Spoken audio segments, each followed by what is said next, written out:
Welcome students. In this lecture we are going to discuss properties of determinants. Right?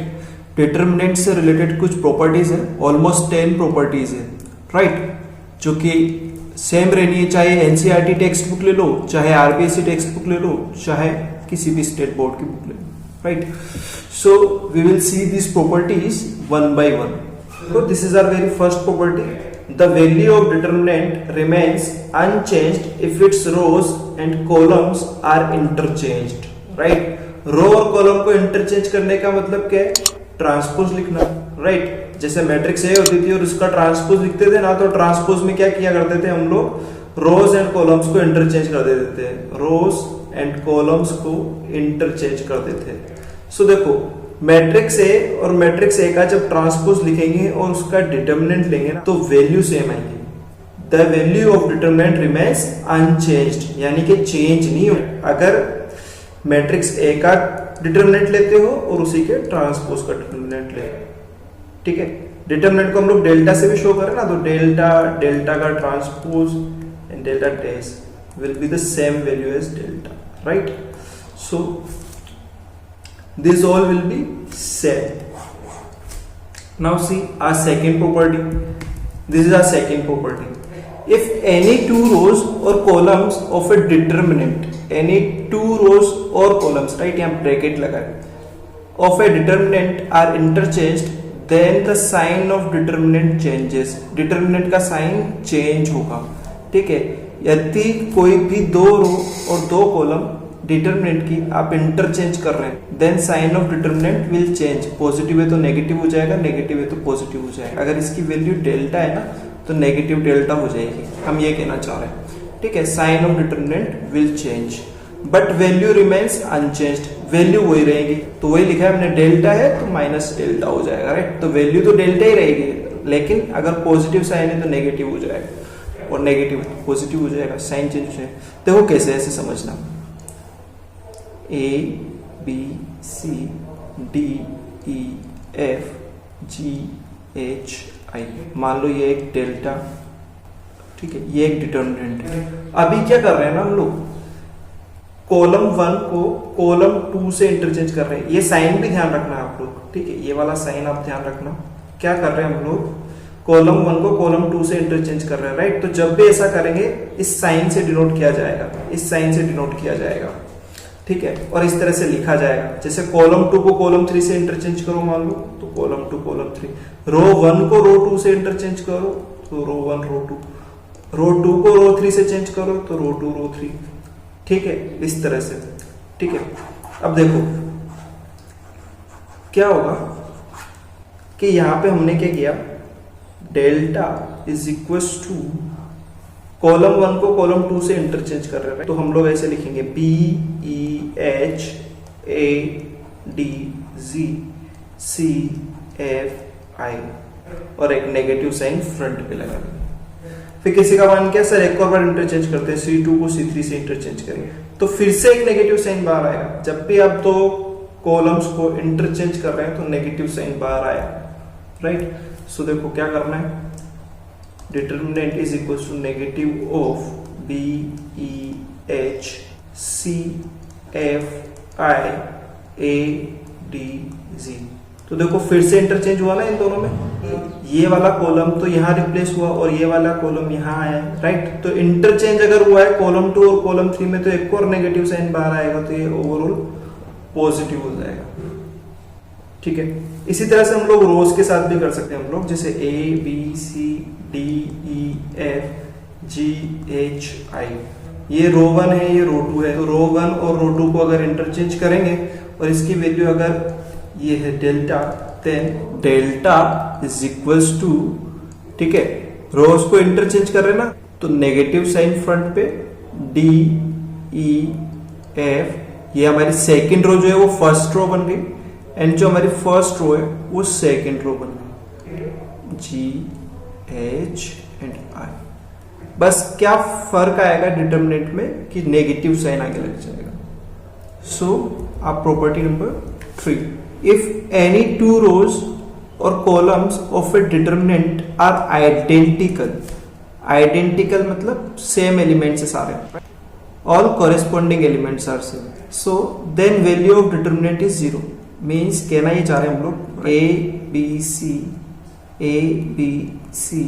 D E F, अगर कोई भी 2 रो या 2 column, यहाँ फिर से ब्रैकेट लगा हुआ है, इफ एनी 2 रोज और columns are identical then the value of determinant is 0. तो यहाँ क्या है हमारे पास, ये 2 कॉलम, फर्स्ट कॉलम और सेकंड कॉलम सेम है, तो value of determinant will be 0. First row और सेकंड रो सेम कर लेते हैं तो भी वैल्यू ऑफ डिटर्मिनेंट क्या होगी, 0. देखो first row and second row both are same, so value of determinant is 0. ऐसे भी हो सकता है A B C D E F A B C, तो फर्स्ट कॉलम और थर्ड कॉलम सेम हो गया, राइट. ऐसा नहीं कि तो एडजेसेंट कॉलम सेम होंगे तो ही 0 होगा ना. कोई भी 2 कॉलम या कोई भी 2 रोज अगर सेम है तो डिटरमिनेंट की वैल्यू क्या होगी, 0. देखो प्रॉपर्टी नंबर 4 क्या है, right. If each element of a row or a column, ये ऐसे ब्रैकेट लगा हुआ है यहाँ पे, right. If each element of a row or a column of a determinant is multiplied by a constant k, ये k एक constant, 0 non 0 कैसा भी हो सकता है, then its value gets multiplied by k. इस प्रॉपर्टी का यूज हमने लास्ट लेक्चर में एक क्वेश्चन में भी किया था. क्या होता है, एक डिटरमिनेंट लिया आपने A B C D E F G H I, आपने इस डिटरमिनेंट के किसी भी रो को या किसी भी कॉलम को किसी कांस्टेंट k से मल्टीप्लाई कर दिया. मान लीजिए मैंने सेकंड कॉलम को k से मल्टीप्लाई कर दिया, तो इस डिटरमिनेंट की वैल्यू जो पहले डेल्टा थी ना, वो अब क्या हो जाएगी, चेंज होके k टाइम्स डेल्टा. समझ पा रहे हो इस बात को, क्या किया आपने, एक डिटरमिनेंट था D E F G H I, आपका मन किया आपने इस रो को k से मल्टीप्लाई कर दिया. k से जरूरी नहीं, मतलब p से q से, हम कांस्टेंट की बात कर रहे हैं, k से मल्टीप्लाई कर दिया तो value of determinant will be k times delta. Suppose आपने थर्ड रो को भी p से मल्टीप्लाई कर दिया तो यहाँ पे p के डेल्टा हो जाएगा. आपने इस सेकंड रो को भी g से मल्टीप्लाई कर दिया तो p के g डेल्टा, है ना. किसी भी ऑर्डर में लिख सकते हैं k p g, राइट, कैसे भी लिख सकते हैं इसको. सो इन कांस्टेंट से ये मल्टीप्लाई होता जाएगा.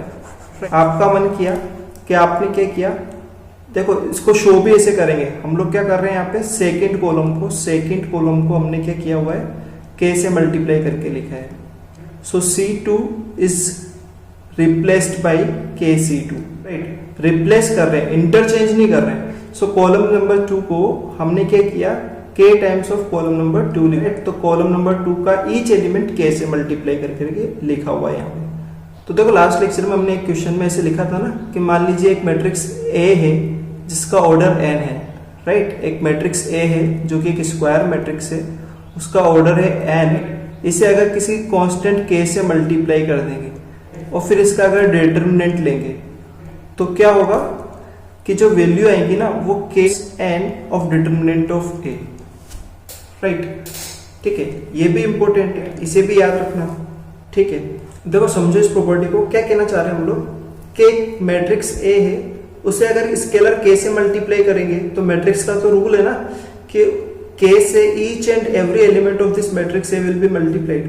तो मान लीजिए A एक मैट्रिक्स है, A B C D E F G H I, ये एक मैट्रिक्स है, ऑर्डर 3/3 यानी कि स्क्वायर मैट्रिक्स है. हम लोग क्या कर रहे हैं, इसे स्मॉल k से मल्टीप्लाई कर रहे हैं. स्मॉल k से मल्टीप्लाई करने का मतलब क्या हुआ, ईच एलिमेंट k से मल्टीप्लाई हुआ तो KA KB KC KD KE KF KG KH KI.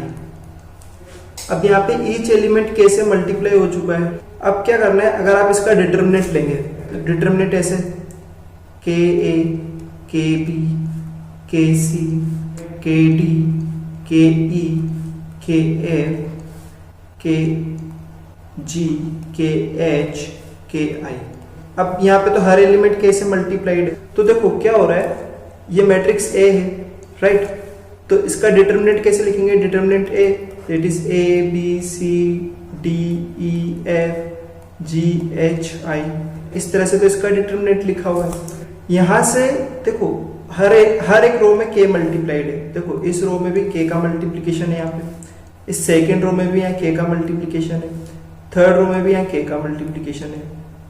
सो अगर k times of matrix A करके उसका डिटरमिनेंट लिया जाता तो देखो यहाँ पे क्या होता, k क्यूब बाहर आता, k cube of determinant A, क्योंकि हर एक रो यहाँ पे k से मल्टीप्लाइड है, इसलिए k cube times of determinant A। मतलब देखो अभी थोड़ा और समझोगे ना, देखो ऐसे भी समझना, राइट, ये भी याद रखना आगे कि KA, KB, KC, TP, TQ, TR, MX, MY, MZ। मान लो ऐसे कोई डिटरमिनेंट लिखा है, अगर फर्स्ट रो में किसी सेम एलिमेंट का मल्टीपल तो उस एलिमेंट को कॉमन ले सकते हैं, जैसे K, K, K, तो फर्स्ट रो से K बाहर आ जाएगा, राइट, तो A, B, C।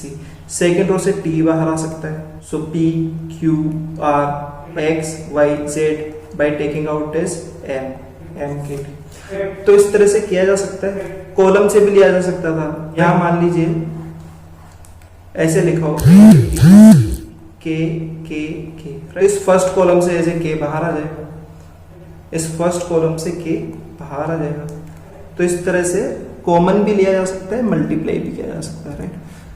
Property number 5 क्या कह रही है, if each elements of a row और column of a determinant are expressed as sum of two or more terms, the determinant can be expressed as sum of two or more determinants. अगर किसी भी column या रो को दो elements के सम के form में शो कर सकते हैं ना, जैसे मान लीजिए हमने फर्स्ट कॉलम को दो एलिमेंट्स के सम के फॉर्म में शो कर दिया, EGHKLM, तो इस डिटरमिनेंट को ब्रेक करके ऐसे लिख सकते हैं ABDGEHKLM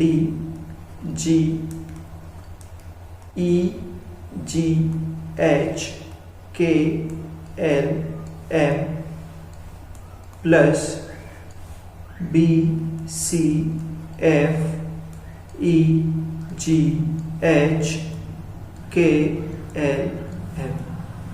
देखो क्या किया है यहाँ पे, ठीक है, फर्स्ट कॉलम जो है ना इस डिटरमिनेंट में वो दो एलिमेंट्स के सम के फॉर्म में था, तो इसी कॉलम को यहाँ पे देखो इन दोनों कॉलम्स को तो स्टैंड रखा है एज इट इज EGHKLM, बस दो डिटरमिनेंट्स में ब्रेक करके क्या किया हमने, फर्स्ट कॉलम में ये वाले एलिमेंट्स लिख दिए और इधर फर्स्ट कॉलम में ये वाले एलिमेंट्स लिख दिए, राइट।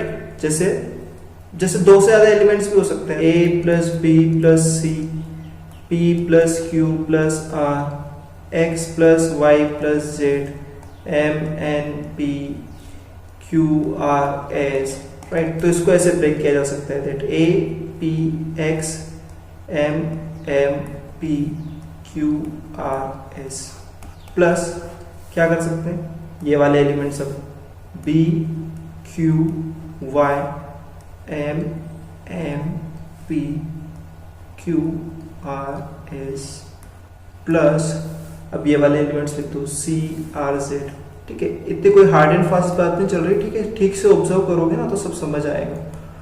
Q R S, तो देखो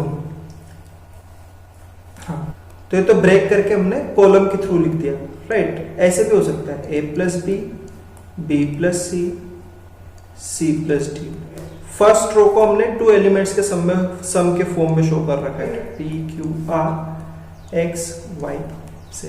तो इसको ऐसे लिख सकते हैं हम लोग, क्या, A B C, ये वाला A, ये B और ये C, इस तरह से लिखा है P Q R X Y Z plus what, ये B, ये C, ये D, सो B C D P Q R X Y Z।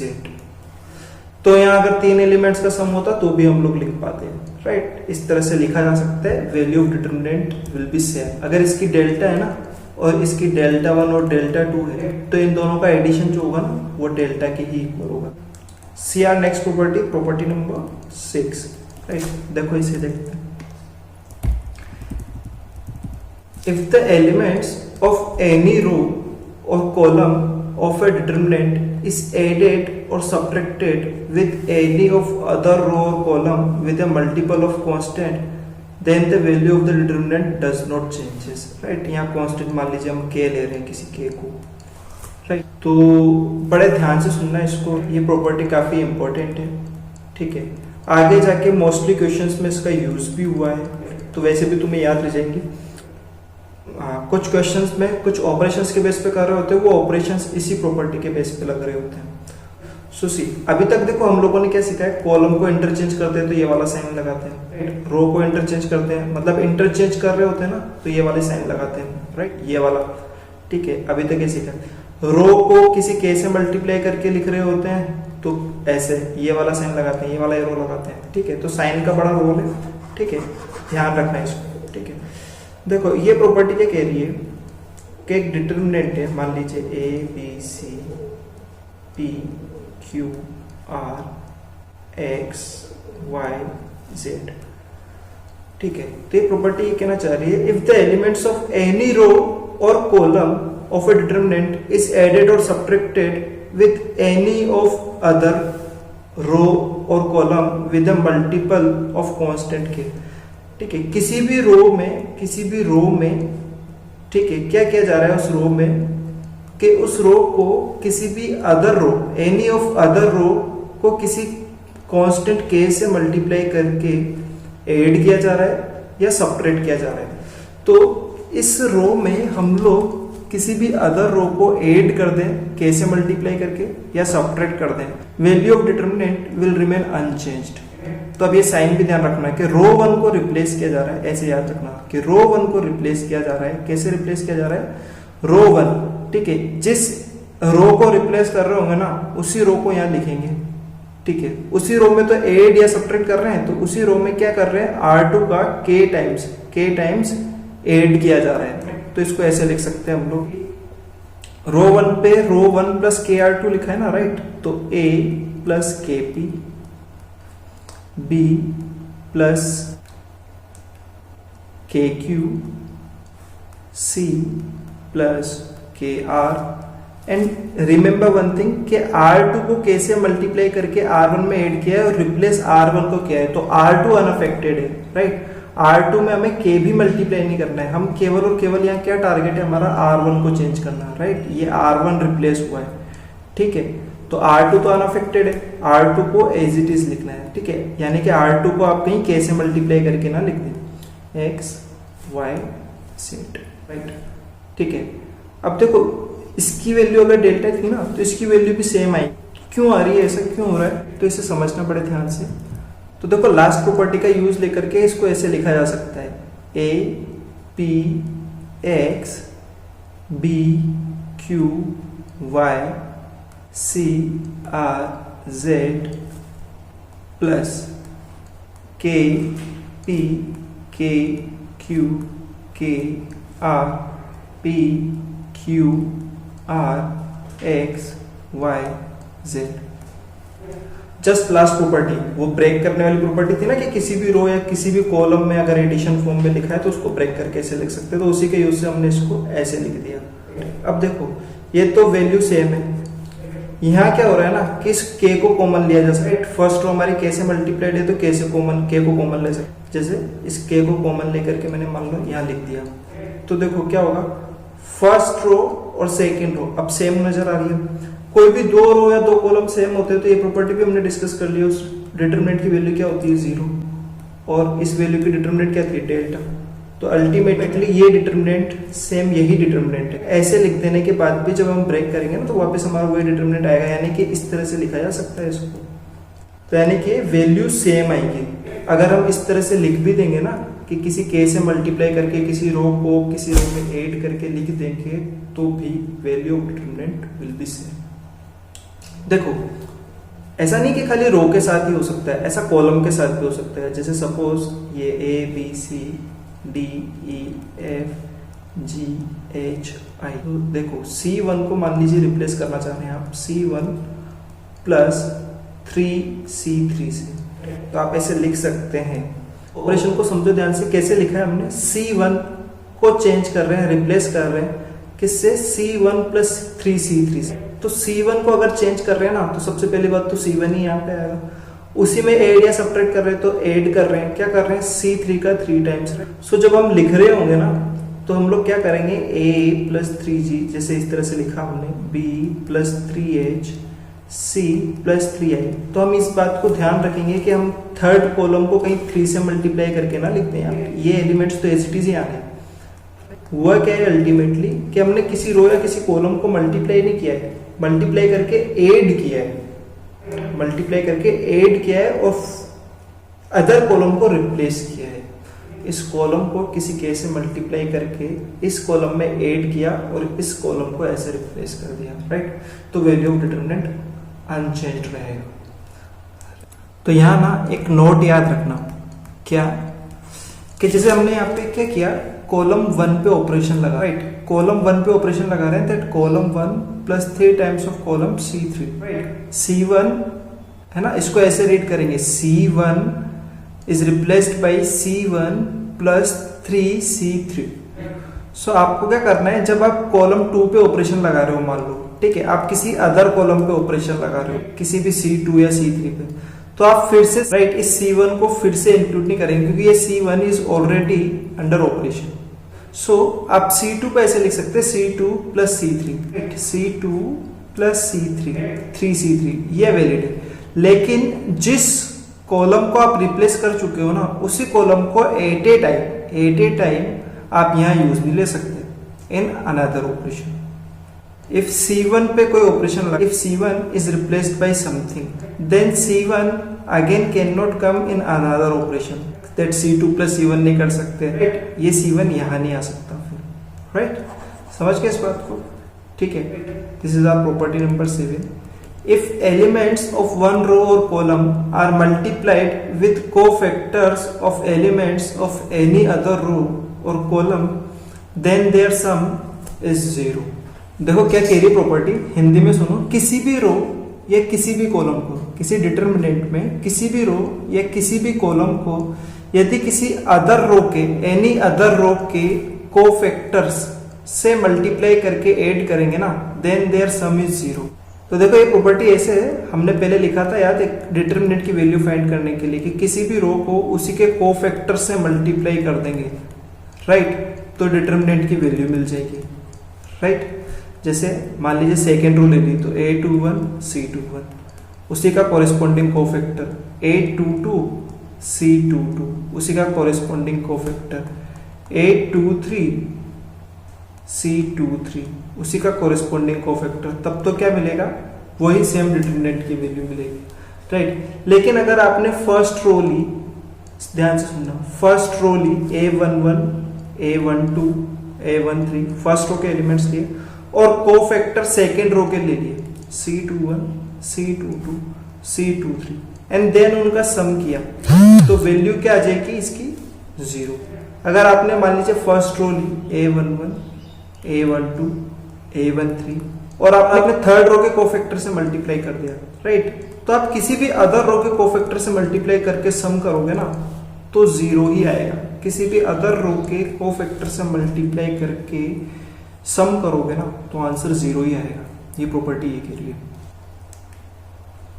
और देखो यहाँ पे ऐसे भी लिख सकते हो, किसी कॉलम को भी ले सकते हो। मान लो आपने फर्स्ट कॉलम ले लिया A11 A21 A2 A31, right, ये फर्स्ट कॉलम के एलिमेंट्स हो गए, ठीक है। तो इन्हें अगर इन्हीं के कोफैक्टर से मल्टीप्लाई करके ऐड किया है, तब तो क्या आएगा, डिटरमिनेंट की वैल्यू आएगी। देखो ये एलिमेंट है फर्स्ट कॉलम का और ये इसी का कोफैक्टर है, ये एलिमेंट है और ये उसी का कोफैक्टर है, ये एलिमेंट है और ये उसी का कोफैक्टर है। तो ये सेम कॉलम के एलिमेंट्स है और उसी कॉलम के कोफैक्टर से मल्टीप्लाई हुए, तो फिर से वैल्यू ऑफ डिटरमिनेंट ही मिलेगा। लेकिन अगर आपने एलिमेंट लिए फर्स्ट कॉलम के और कोफैक्टर लिए second column, right, C12 A21 A31, ये तो फर्स्ट कॉलम के एलिमेंट्स हो गए, ठीक है। कोफैक्टर लिख रहे हैं सेकेंड कॉलम के C32, तो क्या होगा 0 आ जाएगा। किसी भी अदर रो के कॉलम के कोफैक्टर से मल्टीप्लाई करते हैं ना तो 0 आ जाएगा। This is our property number 8, right. If the elements of any row और column of a determinant are zeros then the value of the determinant is 0, right. ऐसे देख लो, कोई भी रो या किसी भी कॉलम के एलिमेंट्स अगर सारे 0 हो गए, ठीक है, जैसे यहाँ फर्स्ट कॉलम के एलिमेंट्स 0 हो गए, फर्स्ट कॉलम के कॉरेस्पॉन्डिंग ओपन करोगे तो ऑब्वियसली 0, ये 0 और ये 0, तो अब ये इनके कोफैक्टर से मल्टीप्लाई होके आंसर तो क्या प्रोड्यूस करेंगे, 0 ही प्रोड्यूस करेंगे, क्योंकि सबको ऐड ही करना है, ठीक है। तो किसी भी रो या किसी भी कॉलम के सारे एलिमेंट्स अगर 0 हो गए तो value of determinant will also be 0। Now property number 9, क्या है प्रॉपर्टी नंबर 9? देखो इसको भी ना लास्ट लेक्चर में मैंने बोला था कि कोई भी ट्रायंगुलर मैट्रिक्स है, अपर ट्रायंगुलर है या लोअर ट्रायंगुलर, तो अगर डिटरमिनेंट इस फॉर्म में है ना कि अपर ट्रायंगुलर फॉर्म में आ गया, मान लो ABCDEF 0 0 0, तो आप क्या करें, डायगोनल के एलिमेंट्स का मल्टीप्लाई कर दें, यही डिटरमिनेंट की वैल्यू होगी। क्या करें, इस डायगोनल के एलिमेंट्स को मल्टीप्लाई कर दें, ठीक है, क्योंकि ये अपर ट्रायंगुलर मैट्रिक्स है, ठीक है। लोअर ट्रायंगुलर होती ना तो भी यही किया जाता है, ABC 0, लोअर ट्रायंगुलर होती ना तो भी यही किया जाता है, DEF 0 0 0, still the value of this will be ABC। यहाँ कुछ भी लिखा हो, 100 200 300 1000 2000 3000, the value of determinant will be only multiplication of the elements of diagonal, right। क्यों हो रहा है ऐसे? तो देखो इसको क्या करते हैं ना हम लोग, इस डिटरमिनेंट को ओपन करके इसकी वैल्यू फाइंड कर, तो देखो ऐसे समझ सकते हैं इस प्रॉपर्टी को, क्या कि ये फर्स्ट कॉलम है, फर्स्ट कॉलम में 2 जीरोस है ना, तो फर्स्ट कॉलम के अकॉर्डिंग ओपन कर देता हूँ, या थर्ड रो के अकॉर्डिंग भी ओपन कर सकता हूँ। जिस भी रो या जिस भी कॉलम में ज्यादा नंबर ऑफ जीरोस होंगे ना, मोर नंबर ऑफ जीरोस होंगे, उसी के अकॉर्डिंग हम लोग ओपन करते हैं। ये मैंने पहले भी सिखाया है आपको जब डिटरमिनेंट की वैल्यूज फाइंड कर। तो फर्स्ट कॉलम में यहाँ पे 2 जीरोस है, ठीक है, तो मैं फर्स्ट रो के अकॉर्डिंग ओपन कर रहा हूँ, तो फर्स्ट रो के अकॉर्डिंग ओपन करूंगा तो यहाँ प्लस माइनस प्लस, राइट। तो A लिखा और उसका कॉरेस्पॉन्डिंग माइनर लिखा PF0C। अब क्या करना है, -0 उसका कॉरेस्पॉन्डिंग माइनर, +0 उसका कॉरेस्पॉन्डिंग माइनर, तो ये तो 0 होने वाला है, राइट। अब यहाँ पे भी क्या होगा कि ADC -F × 0, ये तो 0 आ जाएगा, तो ABC वैल्यू तो ABC ही है, राइट। तो यही होता है एक्चुअली, ठीक है। क्या होता है ना कि इसके अकॉर्डिंग ओपन कर रहे हो आप और ऊपर से ये F भी 0 से मल्टीप्लाई होके 0, इसलिए इस डायगोनल के एलिमेंट्स को मल्टीप्लाई करने से आंसर मिल जाएगा। Now we will see our next property, and this is our last property, property number 10, right? And this is also a very important property. तो ऐसा हमने पोलिनोमियल्स में देखा ना, मान लीजिए एक पोलिनोमियल है Px that is x³ plus 3x² plus 3x plus 1। Suppose ये एक पोलिनोमियल है, अगर इसमें x को -1 से रिप्लेस करें हम, तो P of -1 विल बी 0। आपको पता है -1 का क्यूब और वो आप सोल्व आउट करेंगे ना तो ये 0 आ जाएगा। तो हम क्या बोलते हैं that x plus 1 is a factor of this polynomial, x plus 1 is a factor of this polynomial, right। तो यहाँ डिटरमिनेंट के लिए भी ऐसे हो रहा है, यहाँ एक डिटरमिनेंट है, ठीक है, एक डिटरमिनेंट है जिसमें एक पोलिनोमियल है विद वेरिएबल x, राइट। तो हम ऐसा कुछ लिख लेते हैं 1x² मान लीजिए, ठीक है। ये x क्या हो गया हमारा वेरिएबल, ठीक है, 1a² 1b² ठीक है, ये एलिमेंट्स हो गए। अगर इसमें x को a सब्सटीट्यूट करने से इस डिटरमिनेंट की वैल्यू अगर 0 हो जाती है, ठीक है, अगर इस डिटरमिनेंट में x के प्लेस पे a सब्सटीट्यूट करने से इस डिटरमिनेंट की वैल्यू अगर 0 हो जाती है, जैसे सब्सटीट्यूट करके देखते हैं 1a² 1a² 1b² राइट। तो अभी इस डिटरमिनेंट की वैल्यू 0 हो जाएंगी, क्यों? क्योंकि फर्स्ट रो और सेकंड रो सेम आ गई, ठीक है। तो हम क्या कह सकते हैं that x minus a is a factor of this determinant, right. x minus a is a factor of this determinant. देखो इसी डिटरमिनेंट में ना x की जगह मैं b भी रख सकता हूं, देखो 1b b² 1a² 1b and this b², right. तो देखो अभी क्या हुआ, first row and third row both are same, तो फिर से वैल्यू क्या हो जाएगी 0। और फिर हम ये भी बोल सकते हैं that x minus B is a factor